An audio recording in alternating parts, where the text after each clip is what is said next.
ശബരിമല ദ്വാരപാലക ശില്പങ്ങളിലെ സ്വർണം പൂശലുമായി ബന്ധപ്പെട്ട് തിരിമറി നടന്നിട്ടുണ്ടെന്ന് ഹൈക്കോടതി. വിഷയത്തിൽ കേസെടുത്ത് അന്വേഷണം നടത്താൻ ഹൈക്കോടതി പ്രത്യേക സംഘത്തിന് നിർദ്ദേശം നൽകി. ദ്വാരപാലക ശില്പങ്ങളിലെ ചെമ്പുപാളികൾക്ക് പുറമെ ലിൻഡൽ വശങ്ങളിലെ ഫ്രെയിമുകൾ എന്നിവയിൽ സ്വർണം പൂശിയതിലും ക്രമക്കേടുണ്ടായി എന്നും SIT പരിശോധിക്കണം. Devaswom chief vigilance and security officer അന്തിമ റിപ്പോർട്ട് ഹൈക്കോടതിയിൽ നൽകി. ഗുരുതര ക്രമക്കേടുകൾ നടന്നതായി റിപ്പോർട്ടിലുണ്ട്. സ്വർണ്ണപാളികൾ ഉണ്ണികൃഷ്ണൻ പോറ്റിക്ക് കൈമാറണമെന്ന് ദേവസ്വം കമ്മീഷണർ നിർദ്ദേശം നൽകിയതിൽ കോടതി സംശയം പ്രകടിപ്പിച്ചു.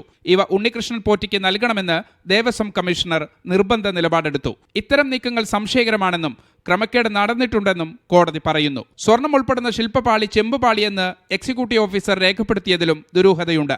ശബരിമല ശ്രീകോവിലിന്റെ വാതിൽപാളിയുടെ സ്വർണ്ണ നിറം മങ്ങിയതിലും കോടതി സംശയം പ്രകടിപ്പിച്ചു. മുഴുവൻ ഇടപാടുകളിലെയും സമഗ്രവശങ്ങൾ കേസെടുത്ത് അന്വേഷിക്കാൻ കോടതി പ്രത്യേക അന്വേഷണ സംഘത്തിന് നിർദ്ദേശം നൽകി. 6 ആഴ്ചയ്ക്കകം അന്വേഷണം പൂർത്തിയാക്കണം. 2 ആഴ്ച കൂടുമ്പോൾ അന്വേഷണ പുരോഗതി കോടതിയെ അറിയിക്കണം. കോടതിയിൽ ഹാജരായ S. ശശിധരൻ IPS കൂടുതൽ ഉദ്യോഗസ്ഥർ വേണമെന്ന് കോടതിയെ അറിയിച്ചു. സംസ്ഥാന പോലീസ് മേധാവിയെ കേസിൽ കക്ഷിയാക്കിയ കോടതി ഇക്കാര്യം പരിഗണിക്കാനും നിർദ്ദേശിച്ചു. മീഡിയ 1 കൊച്ചി. ശബരിമലയിലെ സ്വർണ്ണക്കൊള്ള വിവാദത്തിന് പിന്നിൽ രാഷ്ട്രീയ ഗൂഢാലോചന ആരോപിച്ച് മുഖ്യമന്ത്രി പിണറായി വിജയൻ. ആഗോള അയ്യപ്പ സംഗമത്തെ മറ്റൊരു തലത്തിലെത്തിക്കാനാണ് ആരോപണങ്ങൾ ഉന്നയിച്ചത്. ഉണ്ണികൃഷ്ണൻ പോറ്റിയെ പോലുള്ള അവതാരങ്ങൾ പലയിടത്തും ഉണ്ടാകും. ഏതെങ്കിലും കുറ്റവാളികൾ ഉണ്ടെങ്കിൽ നിയമത്തിന്റെ മുന്നിൽ കൊണ്ടുവരുമെന്നും മുഖ്യമന്ത്രി ഡൽഹിയിൽ പറഞ്ഞു. ആ പോറ്റി ഒരു ദിവസം ഒരു വെളിപ്പെടുത്തൽ നടത്തുകയാണല്ലോ. ആ വെളിപ്പെടുത്തല് അവിടുത്തെ ചില കാര്യങ്ങൾ കാണാനില്ല എന്നുള്ളതായിരുന്നു. വ്യക്തമായ ഗൂഢാലോചനയുടെ ഭാഗമായി നടന്നൊരു കാര്യമായിരുന്നു അത്. ആ ഘട്ടത്തിൽ നടക്കുന്ന അയ്യപ്പ സംഗമം, ആഗോള സംഗമം, ആ ആഗോള സംഗമത്തെ മറ്റൊരു തരത്തിലേക്ക് എത്തിക്കുക, അതിനുവേണ്ടിയുള്ള ഒരു ഗൂഢാലോചനയുടെ ഭാഗമായി ഈ പോറ്റിയടക്കം ഇത്തരമൊരു ആരോപണം ഉന്നയിക്കുകയായിരുന്നു. ആ ഗൂഢാലോചനയിൽ പങ്കാളികളായവരെ കുറിച്ച് അത്ര കണ്ട് പുറത്തു വരരുത് എന്ന് പലർക്കും നിർബന്ധമുള്ളതുകൊണ്ട് അതങ്ങനെ വന്നില്ല എന്നാണ് തോന്നുന്നത്. എല്ലാ രാഷ്ട്രീയ തലത്തിലല്ലാതെ വേറൊരു ഗൂഢാലോചന വരില്ലാലും ഈ അയ്യപ്പ സംഗമം എന്നത് നടന്നുകൂടാകുന്ന നിർബന്ധമുണ്ടായിരുന്ന ചില ആൾക്കാരുണ്ടായിരുന്നു. അതുകൊണ്ട് തന്നെ അവർ അയ്യപ്പ സംഗമത്തെ തകർക്കാൻ വേണ്ടി മാത്രമല്ല ബദൽ സംഗമം നടത്താൻ പറ്റുമെന്നും ആലോചിച്ചിരുന്നു. അത്തരം ശക്തികൾക്കൊക്കെയുള്ള പങ്ക് എന്താണെന്ന് അന്വേഷിക്കേണ്ടതായിട്ട് വരും. ഈ അന്വേഷണം കൃത്യമായി നടക്കട്ടെ. ആ അന്വേഷണം നടന്നാലുണ്ടാകുന്ന ഗുണം, ഇതിലാരൊക്കെ നേരിട്ട് പങ്കാളിത്തം വഹിച്ചിട്ടുണ്ട്, ആരൊക്കെ പുറമേ നിന്ന് സഹായിച്ചിട്ടുണ്ട്, പുറമേ നിന്നുള്ള പങ്കാളിത്തം ആർക്കൊക്കെ ഉണ്ട്, അത്തരം കാര്യങ്ങളിലേക്കൊക്കെ പോകും. അപ്പോൾ അവരെല്ലാം നിയമത്തിന്റെ കരങ്ങളിൽ എത്തപ്പെടും. അതുവരെ കാക്കാം നമുക്ക്. ഡൽഹിയിൽ വെച്ചാണ് മുഖ്യമന്ത്രി മാധ്യമങ്ങളെ കണ്ടത്. ഡൽഹിയിൽ നിന്ന് D. ധനസുമോദും തിരുവനന്തപുരത്ത് നിന്ന് സെയ്ഫ് സെയിലാബ്ദീനും ചേരുന്നുണ്ട്. ആദ്യം ധനസുമോദിലേക്കാണ്. സുമോദ്, ഈ സ്വർണ്ണപ്പാളി വിവാദമടക്കം ഇങ്ങനെ കത്തി നിൽക്കുന്ന സമയത്താണ് മുഖ്യമന്ത്രിയോട് അതിനെക്കുറിച്ച് മാധ്യമപ്രവർത്തകർ ചോദിക്കുന്നത്. ഇന്നിപ്പോൾ ഹൈക്കോടതിയുടെ ചില പരാമർശങ്ങൾ ഉണ്ടായതിന്റെ പശ്ചാത്തലത്തിൽ കൂടിയാണ് അതിന് മറുപടി പറയാൻ മുഖ്യമന്ത്രി നിർബന്ധിതനായതും. ഒരു ഗൂഢാലോചനയുണ്ട്, അത് രാഷ്ട്രീയ ഗൂഢാലോചനയാണ് എന്ന് പറയുന്നതിലൂടെ എന്താണ് മുഖ്യമന്ത്രി അർത്ഥമാക്കുന്നത്? സുമോദ്,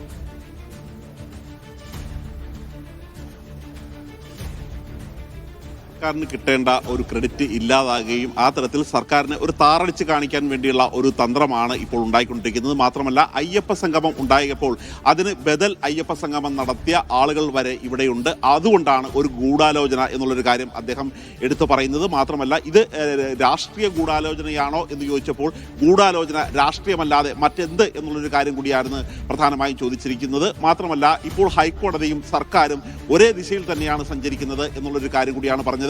കാര്യം കുറ്റവാളികൾ ആരായാലും അവർ പിടിക്കപ്പെട്ടിരിക്കും എന്നുള്ളൊരു കാര്യം തന്നെയാണ് അദ്ദേഹം സൂചിപ്പിച്ചത്. മാത്രമല്ല, ചില പോറ്റികൾ, ചില അവതാരങ്ങൾ ഇത്തരത്തിൽ ഇറങ്ങിയിട്ടുണ്ട്, അവരെ ശ്രദ്ധിക്കണം എന്നുള്ളൊരു കാര്യം കൂടിയാണ് അദ്ദേഹം പറഞ്ഞത്. ഇത് കൃത്യമായ ഒരു നടപടിയെടുക്കും എന്ന് ചോദിച്ചപ്പോൾ ദേവസ്വം ബോർഡ് ഇതിനകത്ത് പങ്കാളിയാണോ, ദേവസ്വം ബോർഡിനെതിരെ നടപടിയെടുക്കുമോ എന്നുള്ളൊരു കാര്യം കൂടി ചോദിച്ചിരുന്നു. ദേവസ്വം ബോർഡുമായി ബന്ധപ്പെട്ട് ഇതുവരെ നടന്ന അന്വേഷണത്തിൽ അവർക്കുള്ളൊരു പങ്ക് ഇത്തരത്തിൽ കുറ്റകരമായ രീതിയിൽ കണ്ടിട്ടില്ല എന്നുള്ളൊരു കാര്യം തന്നെയാണ് അദ്ദേഹം പറഞ്ഞത്. മാത്രമല്ല, ഇനി നടപടി മുന്നോട്ട് പോവുകയാണ്, മുഖം നോക്കാതെ നടപടിയെടുക്കും എന്നുള്ളൊരു കാര്യം തന്നെയാണ് ഇവിടെ മുഖ്യമന്ത്രി സംസാരിച്ചിരിക്കുന്നത്. ഇതൊരു ഗൂഢാലോചന എന്ന വഴി ഉയർത്തുന്ന വഴി മുഖ്യമന്ത്രി പ്രധാനമായും ചൂണ്ടിക്കാട്ടുന്നത് ഈ ഒരു വിവാദം ഉണ്ടാക്കുന്നത് തന്നെ ഈ ഒരു കൃത്യമായ രാഷ്ട്രീയ ഗൂഢാലോചന വെച്ചുകൊണ്ട് തന്നെയാണ്. ഇതിൽ സർക്കാരിന് വലിയ പങ്കില്ല.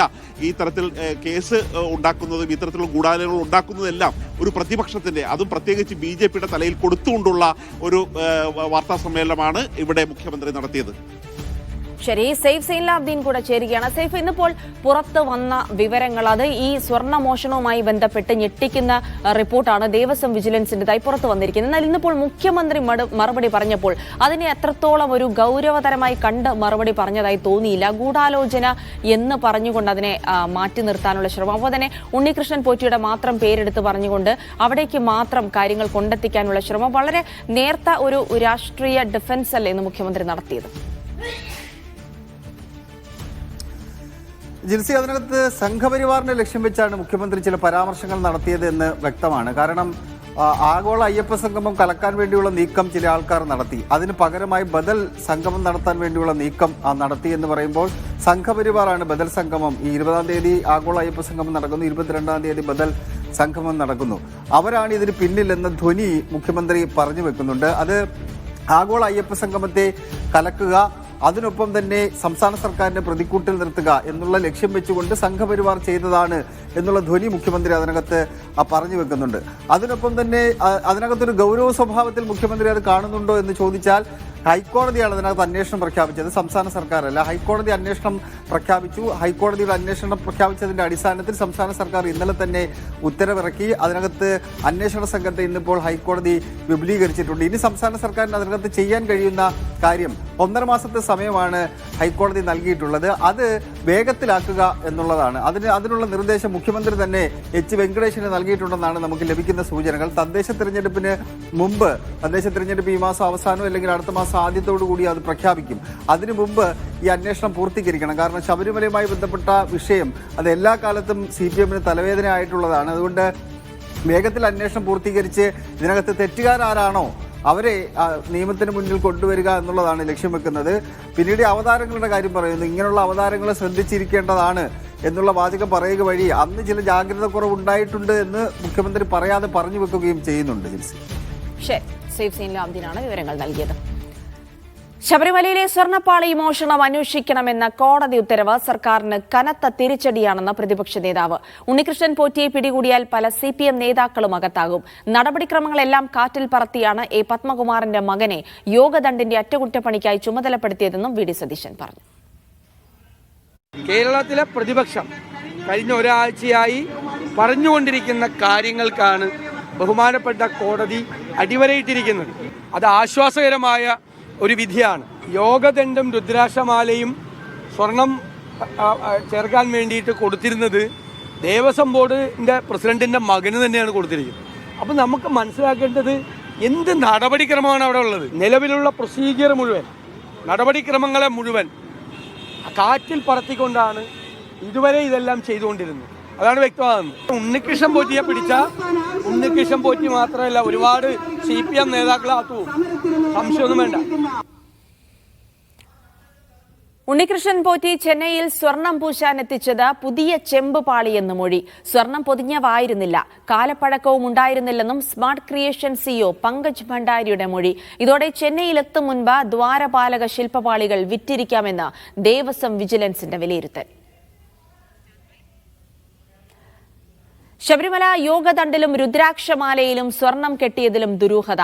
സ്വർണം കെട്ടാൻ ഏൽപ്പിച്ചത് മുൻ ദേവസ്വം പ്രസിഡന്റ് A. പത്മകുമാറിന്റെ മകനായ ജയശങ്കർ പത്മനെ. ദ്വാരപാലക ശില്പപാളികൾ കൊടുത്തുവിടുന്നതിന് മുൻപായിരുന്നു ഇത് നടന്നത്. 2019 മാർച്ച് 16 ഇറങ്ങിയ തിരുവിതാംകൂർ ദേവസ്വം ബോർഡ് ഉത്തരവ് കാണുക. ശബരിമല അയ്യപ്പന്റെ യോഗദണ്ഡിലും രുദ്രാക്ഷമാലയിലും സ്വർണം കെട്ടാൻ തിരുവാഭരണം കമ്മീഷണറുടെ മേൽനോട്ടത്തിൽ ജയശങ്കർ പത്മനെ ഏൽപ്പിക്കുക. അന്ന് ദേവസ്വം ബോർഡ് പ്രസിഡന്റായിരുന്ന A. പത്മകുമാറിന്റെ മകനാണ് ജയശങ്കർ പത്മൻ. ഇതുപ്രകാരം 2019 ഏപ്രിൽ 14 ഇത് കൊടുത്തുവിടുകയും ചെയ്തു. ഇതിൽ വിവാദമൊന്നുമില്ലെന്നാണ് പത്മകുമാറിന്റെ പ്രതികരണം. സ്വർണം ചുറ്റെന്ന് പറഞ്ഞു കഴിഞ്ഞാൽ അത് ഈ മോതിരം പോലെ ചെറിയ ചുറ്റ്, അതിലൊരു 4-5 ചുറ്റുണ്ട്. ആ ചുറ്റ് നമ്മൾ ചെയ്ത് കൊടുത്തതാണ്. അതൊക്കെ അവിടെ ഉണ്ടല്ലോ. ഞങ്ങളുടെ കുടുംബം ശബരിമലയായിട്ട് ബന്ധപ്പെട്ടതാണ്. അതല്ലാതൊന്നും ഒരു ദോഷവും അവിടെ ഒന്നും ചെയ്തിട്ടില്ല. സ്വർണം കിട്ടാനായി പുറത്തു കൊണ്ടുപോയിട്ടില്ല എന്ന് A. പത്മകുമാർ പറയുന്നുണ്ടെങ്കിലും അതിൽ വ്യക്തതയില്ല. മഹസറിൽ ഒപ്പിട്ടത് ഇപ്പോൾ ആരോപണ വിധേയരായ ഉദ്യോഗസ്ഥനാണ്. തിരുവാഭരണം commissioner KS Baiju, executive officer D Sudheesh Kumar, administrative officer B Murari Babu എന്നിവരുടെ എല്ലാം സാന്നിധ്യം ഉണ്ടെന്ന് വ്യക്തം. മീഡിയ 1 തിരുവനന്തപുരം. മുനമ്പത്തേത് വഖഫ് ഭൂമിയല്ലെന്ന ഹൈക്കോടതി ഡിവിഷൻ ബെഞ്ച് നിരീക്ഷണം. അല്ലാഹുവിനു വേണ്ടി സ്ഥിരമായി സമർപ്പിച്ച ഭൂമിയല്ല മുനമ്പത്തേത്. 1950-ലെ ഭൂമി കൈമാറ്റ രേഖകൾക്ക് അത്തരം ഉദ്ദേശമില്ലെന്നും ഫറൂഖ് കോളേജ് മാനേജ്മെന്റിന് സമ്മാനമായാണ് ഭൂമി നൽകിയതെന്നും ഡിവിഷൻ ബെഞ്ച് നിരീക്ഷിച്ചു. ഭൂമി വഖഫായി പ്രഖ്യാപിച്ച വഖഫ് ബോർഡിന്റെ 2019-ലെ നീക്കം ഭൂമി തട്ടിയെടുക്കാനാണെന്നും കോടതി വിമർശിച്ചു. അഹമ്മദ് മുജ്തബ വിവരങ്ങൾ നൽകും. മുജ്തബ, വളരെ നിർണായകമായ നിരീക്ഷണമാണ് ഹൈക്കോടതിയിൽ നിന്നുണ്ടായിരിക്കുന്നത്. മുനമ്പത്തേത് വഖഫ് ഭൂമിയല്ല എന്ന് പറയുമ്പോൾ മറ്റെന്തൊക്കെ കാര്യങ്ങൾ ഹൈക്കോടതി നിരീക്ഷിക്കുന്നു? ജിൽസി, ഇത് നേരത്തെ ജസ്റ്റിസ് CN രാമചന്ദ്രൻ നായരെ മുനമ്പത്തെ ഒരു കമ്മീഷനായി, ജുഡീഷ്യൽ കമ്മീഷനായി സർക്കാർ നിയോഗിച്ചിരുന്നു. അതിനെതിരെ സർക്കാർ നൽകിയ അപ്പീലാണ് ഇപ്പോൾ ഹൈക്കോടതി ഉത്തരവ് വന്നിരിക്കുന്നത്. അതിൽ പ്രധാനപ്പെട്ട 2 കാര്യങ്ങളാണ് കോടതി പറയുന്നത്. ഒന്ന്, നേരത്തെ മുനമ്പം കമ്മീഷനെ അയോഗ്യരാക്കിയ അല്ലെങ്കിൽ സർക്കാർ നോട്ടിഫിക്കേഷനെ ഇൻവാലിഡ് ആക്കിയ സിംഗിൾ ബെഞ്ചിന്റെ ഉത്തരവിനെതിരെയാണ് ഹൈക്കോടതി അപ്പീൽ പോയത്. ആ അപ്പീൽ അംഗീകരിക്കുകയും സിംഗിൾ ബെഞ്ച് ഉത്തരവ് ഹൈക്കോടതി റദ്ദു ചെയ്യുകയും ചെയ്തിരിക്കുന്നു. അതായത് മുനമ്പം കമ്മീഷന് തുടരാമെന്നാണ് ഡിവിഷൻ ബെഞ്ച് വ്യക്തമാക്കുന്നത്. ഈ വിഷയവുമായി ബന്ധപ്പെട്ട് ഒരു കോഷി ജുഡീഷ്യൽ അന്വേഷണം നടത്താൻ സർക്കാർ നിയോഗിച്ച കമ്മീഷന് ഈ വിഷയവുമായി ബന്ധപ്പെട്ട അന്വേഷണവുമായി മുന്നോട്ട് പോകാം. ആ കമ്മീഷന്റെ റിപ്പോർട്ടിലെ ഉള്ളടക്കവുമായി സർക്കാരിന് മുന്നോട്ട് പോകാം. സർക്കാരിനെ സംബന്ധിച്ച് വലിയ ആശ്വാസമാണ്. രണ്ടാമതൊരു കാര്യം, ഈ ഉത്തരവിലാണ് ചില നിർണായകമായ ഉത്തരവ് അല്ലെങ്കിൽ നിരീക്ഷണങ്ങൾ കോടതിയുടെ ഭാഗത്തു നിന്നുള്ളത്. ഒന്ന്, ഈ ഫറൂഖ് കോളേജിന് മുനമ്പത്ത് കൈമാറിയ ഭൂമി അത് വഖഫ് അല്ല, പകരം ഒരു ഗിഫ്റ്റ് ഡീഡാണ്, ഒരു ദാനമായി നൽകിയ ഇടപാടാണ് എന്നാണ് കോടതി വിശേഷിപ്പിക്കുന്നത്. അതോടുകൂടി ഈ ഭൂമി വഖഫ് അല്ല എന്ന് ഡിവിഷൻ ബെഞ്ചിന്റെ നിരീക്ഷണം വരികയാണ്. നേരത്തെ ജിൽസി സൂചിപ്പിച്ചതുപോലെ സുപ്രധാനമായ ഒരു നിരീക്ഷണം. ഒപ്പം തന്നെ കോടതി ചില വിമർശനങ്ങളും ഉന്നയിക്കുന്നുണ്ട്. പ്രത്യേകിച്ച് 2019 ഇത് വഖഫ് ഭൂമിയാണ്, തിരിച്ചുപിടിക്കൽ നടപടികൾ ആരംഭിക്കണമെന്ന് വഖഫ് ബോർഡ് നടത്തിയ ആ ഉത്തരവ് അല്ലെങ്കിൽ അത്തരമൊരു നോട്ടിഫിക്കേഷൻ അത് നിയമപരമായി നിലനിൽക്കില്ല. മാത്രമല്ല വഖഫ് ബോർഡിന്റെ നടപടി 69 വർഷങ്ങൾക്ക് ശേഷം ഇപ്പോഴാണ് വഖഫ് ബോർഡിന് ബോധം വരുന്നത്. മാത്രമല്ല അങ്ങനെ അത് ഏകപക്ഷീയമായ രീതിയിൽ ഒരു ഉത്തരവ് പുറപ്പെടുവിക്കാൻ അത് നിയമപരമായി നിലനിൽക്കില്ല. മാത്രമല്ല അവിടുത്തെ സെറ്റിൽമെന്റ്സ് ഉണ്ട്, അവിടെ താമസക്കാരുണ്ട്, കെട്ടിടങ്ങളുണ്ട്, പാർപ്പിടങ്ങളുണ്ട്. അത്തരം ആളുകളെ കേൾക്കാതെ ഏകപക്ഷീയമായി ഒരു നിലപാടെടുക്കുന്നത് അംഗീകരിക്കാനാവില്ല എന്നുകൂടി കോടതി പറഞ്ഞു വെക്കുകയാണ്. എന്തായാലും ഈ സംഭവവുമായി ബന്ധപ്പെട്ട നിർണായക നിരീക്ഷണങ്ങളാണ് ഹൈക്കോടതി ഡിവിഷൻ ബെഞ്ച് നടത്തുകയും വിവരങ്ങൾ നൽകിയത്. വയനാട് പുനരധിവാസത്തിന് 2221 കോടി രൂപ അനുവദിക്കണമെന്ന ആവശ്യം പ്രധാനമന്ത്രിയുമായുള്ള കൂടിക്കാഴ്ചയിൽ ആവർത്തിച്ചുവെന്ന് മുഖ്യമന്ത്രി പിണറായി വിജയൻ. ഈ പണം വായ്പയായി കണക്കാക്കരുതെന്ന് അഭ്യർത്ഥിച്ചു. സംസ്ഥാനം നേരിടുന്ന സാമ്പത്തിക പ്രതിസന്ധി പ്രധാനമന്ത്രി അറിയിച്ചു. കോഴിക്കോട് എയിംസ് വേണമെന്ന ആവശ്യം പ്രധാനമന്ത്രിയോട് ഉന്നയിച്ചുവെന്ന് മുഖ്യമന്ത്രി അറിയിച്ചു.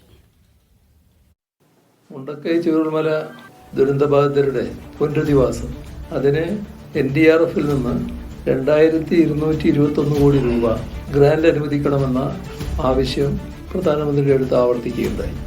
ഇത് വായ്പയായി കണക്കാക്കരുത്, ദുരിതാശ്വാസത്തിനും പുനർനിർമ്മാണത്തിനുമുള്ള ഗ്രാന്റായി പരിഗണിക്കണമെന്നാണ് അഭ്യർത്ഥിച്ചത്. അതോടൊപ്പം സംസ്ഥാനം നേരിടുന്ന സാമ്പത്തിക പ്രയാസങ്ങളെക്കുറിച്ച് പ്രധാനമന്ത്രിയെ ബോധ്യപ്പെടുത്താൻ ശ്രമിച്ചു. കേന്ദ്രം കേരളത്തിന്റെ കടമെടുപ്പ് പരിധിയിൽ കൊണ്ടുവന്ന നിയന്ത്രണങ്ങൾ ലഘൂകരിക്കുന്നതിനും സാമ്പത്തിക പരിധിയിൽ വരുത്തിയ വെട്ടിക്കുറവ് ഇല്ലാതാക്കുന്നതിനും പ്രധാനമന്ത്രിയുടെ പിന്തുണ വേണമെന്നാണ് നമ്മൾ ആവശ്യപ്പെട്ടത്.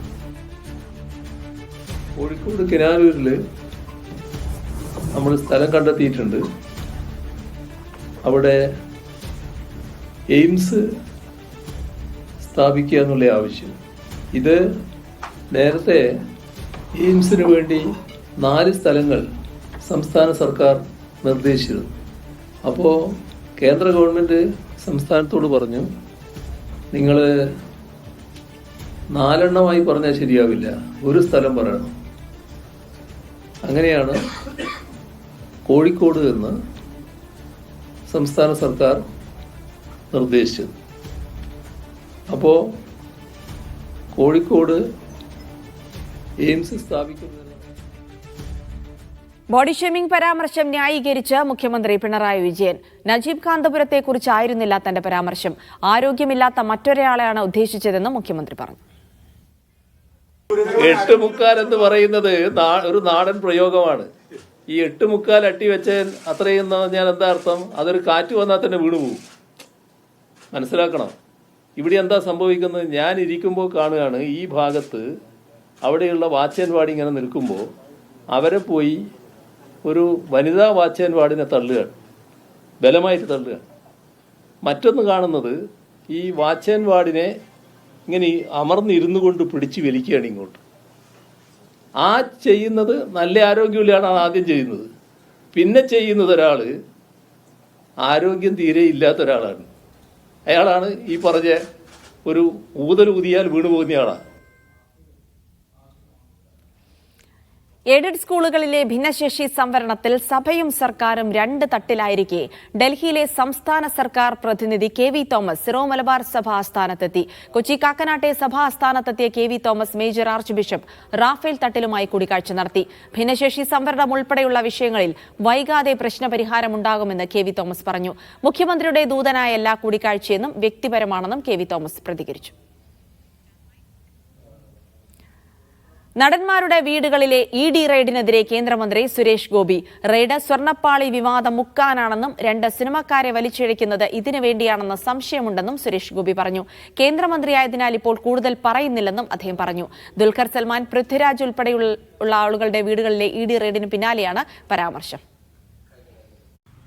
എനിക്കറിയത്തില്ല, സ്വർണത്തിന്റെ വിഷയം മുക്കാൻ വേണ്ടിയാണോ സിനിമാ രംഗത്തേക്ക് 2 പേര് വീണ്ടും ത്രാസിൽ കയറ്റി അളക്കാൻ കേരള ജനതയ്ക്ക് വിട്ടുകൊടുത്തിരിക്കുന്നത്.